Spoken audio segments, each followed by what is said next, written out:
Hello everyone, in this video, I'll be translating and summarizing the latest Urdu broadcast by Moeed Pirzada to make it accessible for our English-speaking audience. Let's go through the key developments and insights in Moeed Pirzada's words. Today is Friday, June 6, 2025, and it's the afternoon here. Eid al-Adha is being celebrated today in North America, in both Canada and the United States. The day is still ongoing. However, in Pakistan, Eid al-Adha will be observed on June 7, 2025. According to mathematical logic, Eid should technically occur first in Pakistan and then later in Canada or the United States because, mathematically speaking, Pakistan is 9 hours ahead of the United States. But these are matters of mysticism and theology. These are complex issues and not my field, so I won't go into them. Instead, I want to present an issue before you because I may be absent from this channel for a day or so. I feel that in the coming days, this topic is going to stir a lot of debate, even though the debate hasn't started yet the way I expected it to. The question is Pakistan's Army Chief and Field Marshal General Asim Munir actually coming to Washington on an official visit from June 13th to June 15th? Has he been officially invited? Is he really coming or not? The origin of this news was a single-source story. We first came to know about it when a prominent PTI, that is Pakistan Tehreek-e-Insaf, leader from the tri-state area, Mr. Waqar Khan, who is very active on Twitter and is known to trouble the Pakistani government, tweeted about it. He receives about 350 emails a year, almost daily, from Twitter on behalf of PTI. He tweeted that General Asim Munir would be arriving in Washington from June 13th to 15th, and that a protest was being organized against him. Following that, Mr. Sajjad Baqi made a powerful tweet stating that they must protest. This sparked further discussion across various pro-PTI websites and social media platforms. But I checked, no credible Pakistani or Indian newspaper nor any television channel has confirmed this news. No official government source, neither from the United States nor from Pakistan, has acknowledged that the Pakistani Army Chief is coming to Washington. I raised a small poll on Twitter. Do you think General Asim Munir is actually coming to Washington from June 13th to 15th? Or is this just unconfirmed news? I did not use the word rumour. Thousands of people voted. 51% believe the news is still unconfirmed. 49% believe General Asim Munir is indeed arriving on the 13th. The significance of such a poll is drawn from the book Wisdom of the Crowds, which says that when many people speculate on something, their collective judgment is often better than that of a single individual. Still, it's nearly a 50-50 split. Half believe he's coming, and half think the news is unconfirmed. What is confirmed at this point is that General Asim Munir, along with the former Prime Minister of Pakistan, referred to as Form 47, was seen in Saudi Arabia. They reached Jeddah, travelled to Mecca and spent a couple of days there.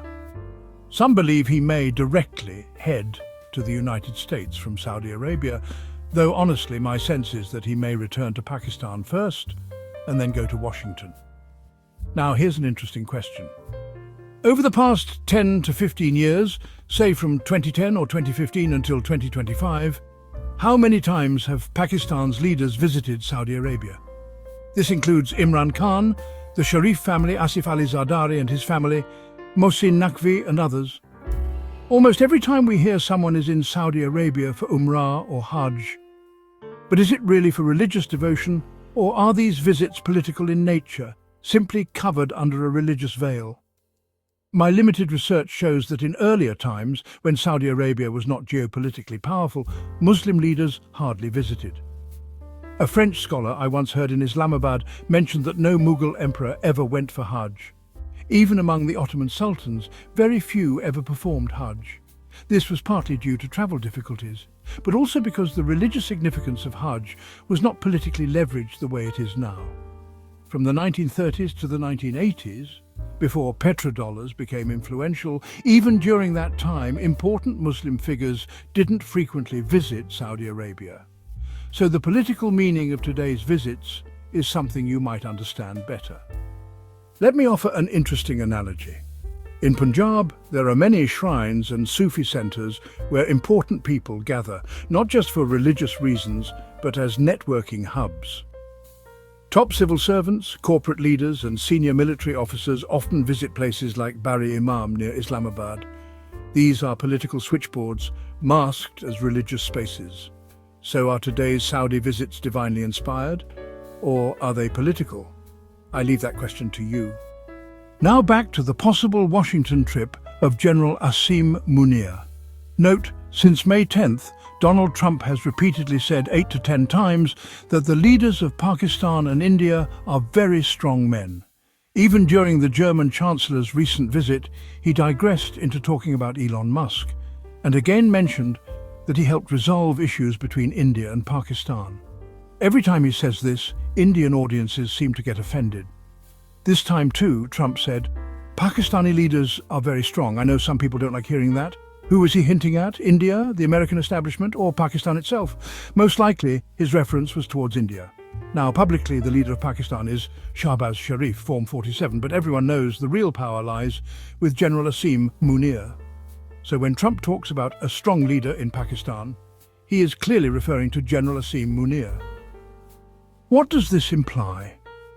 Well, one interpretation is that Trump admires decisive leadership, someone who can take bold actions. He possibly credits General Asim Munir for the strong posture against India regarding the visa ban and the PAF incident. Even though, honestly, the credit should have gone to PAF, Trump probably doesn't even know what PAF is, so he attributes the boldness to General Asim. The second possibility is that Trump's team, like Marco Rubio, conveyed this view to him, as Trump himself likely hasn't spoken to General Asim Munir directly. Marco Rubio and others may have had conversations with Asim Munir, possibly on May 9th. So in Trump's mind, Asim Munir is a decisive, determined and strong leader. This is the context and background to this potential trip. Back in 2023, General Asim Munir visited Washington after the May 9th incidents.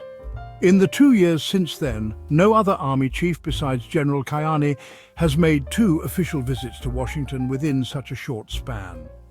Usually, army chiefs get only 1 official Washington visit during their 3-year term. So if this is General Asim Munir's second visit in just 2 years, it holds symbolic significance. It would signal that Washington approves and embraces General Asim Munir. This would send a message to the Pakistani public, PTI and Imran Khan, and the Pakistani-American diaspora that General Asim Munir has now been endorsed by the Trump administration. This would discourage unnecessary agitation against him. It could also be intended to make the diaspora stop lobbying Congress, because now the US administration has essentially shaken hands with Pakistan's military leadership. If he does come, he would likely meet the Secretary of Defense, and given that Marco Rubio is also National Security Advisor, he might meet him too. When General Nadim Anjum and Asim Munir last visited, they had a meeting with Secretary of State Antony Blinken, even though he didn't hold NSA duties then. Now Marco Rubio does. It's also possible, who knows, that with help from the CIA or State Department, there might be a photo opportunity with Trump himself. Such meetings would be calibrated to send a message even to the US Congress that, look, the Pakistani army chief is being embraced. Stop passing resolutions and letters against him. Asim Munir is now the establishment's man. Harman is Trump's administration's man. So don't waste your time in this context. This is the communication emerging from all this regarding Pakistan. But within this, an even more interesting message emerges, one that honestly no one has paid attention to. That is, the terrorism in Pahalgam, Indian media, the helpless Indian government, their political pundits, analysts, all believe General Asim Munir is responsible for it. They have no evidence, not a shred, but in their minds, they think that General Munir, during a speech on April 14th to 15th to the Pakistani diaspora, explained the two-nation theory, saying, "We are different. Our food, clothes, lifestyle, everything is separate." It was, an emotional speech regarding Hindu-Muslim identity. Since then, the Indian establishment believes that the Pahalgam tragedy happened with General Asim Munir's blessing. Now, if General Munir is embraced on stage in Washington, it can also be seen as a rebuke to India, a message being sent to India.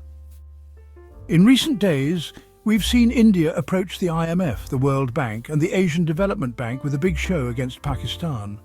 They even likely tried to push something in the UN Security Council. But the IMF rejected India's concerns. So did the World Bank and the ADB. Pakistan's funds were approved everywhere, especially in the ADB, where the case was simple.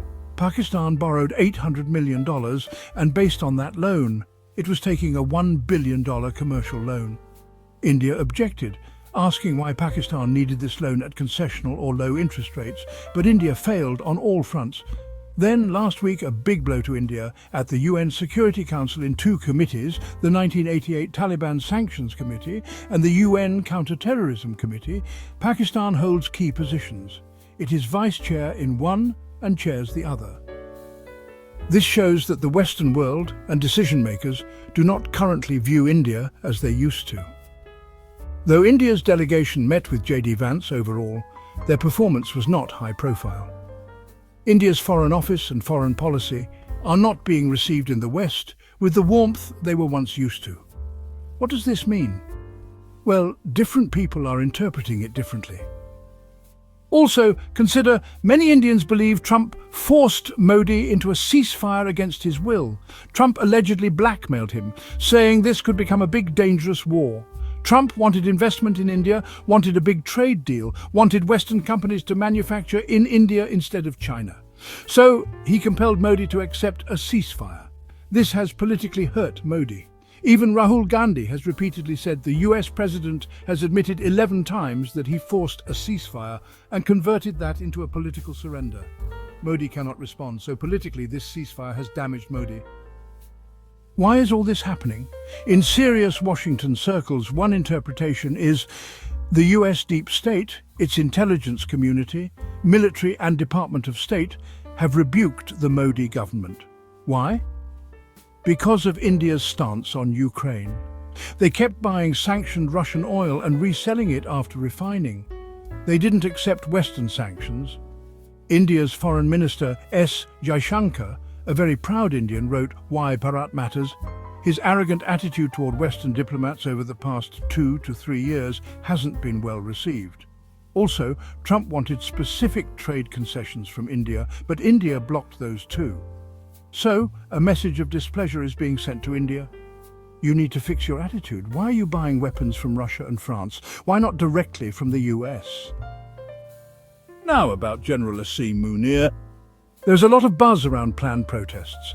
It's not yet known if Pakistan Tehreek-e-Insaf or PTI has taken permission from police or administration.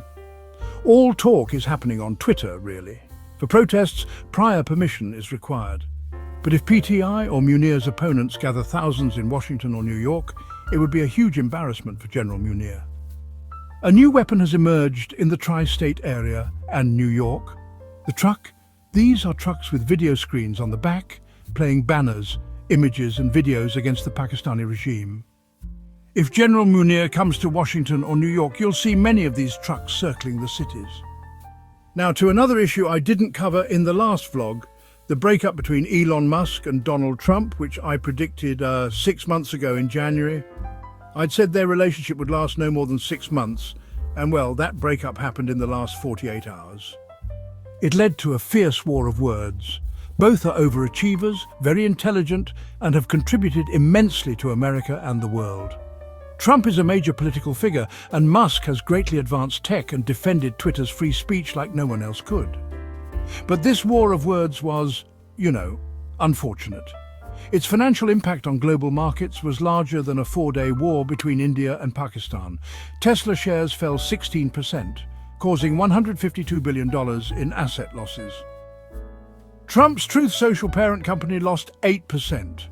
The exact dollar losses are unclear, but they're honestly massive. The clash began over Trump's big and beautiful domestic economy bill, a tax reduction bill said to increase the budget deficit by $2.4 trillion. Elon Musk opposed it. I always knew they'd fall out. Both are fame-hungry, egoistic, and believe the spotlight belongs on them. Like two swords in one sheath, they can't coexist. Musk paid a high price for his political involvement, spent $270 million supporting Trump's campaign. Business losses at Tesla, SpaceX, Twitter, and, well, administrative confusion at Twitter. I've personally experienced delays as a verified user. Musk didn't gain any government favors from Trump. The grants his companies get are from the Biden era, based on merit, not Trump's generosity. So why did Musk do all this? Well, it's because he's hungry for a role in history and influence. He overpaid $40 billion for Twitter just to shape opinions. He wants political prominence. His ideas may not be perfect, but, he seeks significance. The betrayal began early, when Trump's staff didn't even give Musk's team an office in the White House, but placed them in the adjacent Eisenhower building. Trump, however, embraced other major donors, elevating them. That caused friction. You saw Trump publicly praise another donor with his child on his shoulders, while Musk stood aside. Trump's team disliked Musk's overconfidence and decision-making from day one. Eventually, senior Republicans like Marco Rubio and others began clashing with Musk over issues like cost-cutting and decision-making. Trump started pulling back. Musk expected his term and White House access to be extended, but Trump didn't. He let Musk go. The farewell looked cordial, with mutual praise, but the damage was done. The current bill is just an excuse. Musk used it to vent frustration. Much like Zulfikar Ali Bhutto used the Tashkent Agreement to attack Ayub Khan, even when, honestly, no better military option existed.